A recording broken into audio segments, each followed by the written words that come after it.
లలితాపారాయణ చేసే 50 మంది భక్తులందరికీ కూడా ఒక గొప్ప శుభవార్త.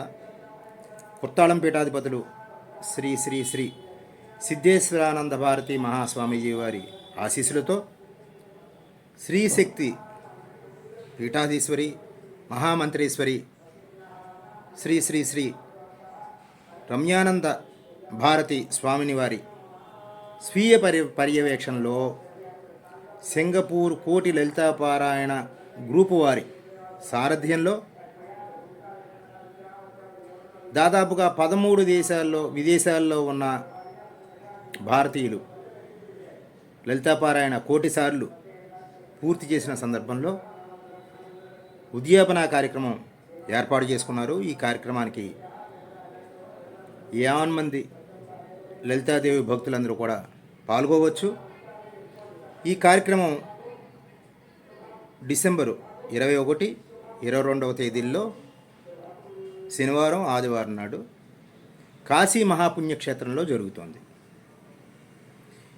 ఈ కార్యక్రమం కాశీలో కుర్తాళం పీఠంలో డిసెంబరు 21, 22వ తేదీల్లో శనివారం ఆదివారం నాడు జరుగుతోంది. ఈ కార్యక్రమంలో 50 మంది లలితాదేవి భక్తులందరూ కూడా పాల్గొవచ్చు. ఈ కార్యక్రమంలో 2 రోజుల పాటు లక్ష్మీ గణపతి హోమం,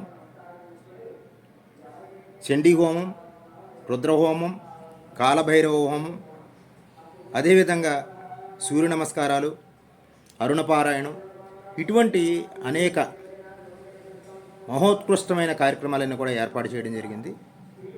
అదేవిధంగా ఈ లలితాపారాయణ కోటి సార్లు పూర్తయిన సందర్భంలో బాలపూజ, సుహాసిని పూజ, కన్యా పూజ, దంపతి పూజ ఇవన్నీ కూడా ఏర్పాటు చేయడం జరిగింది.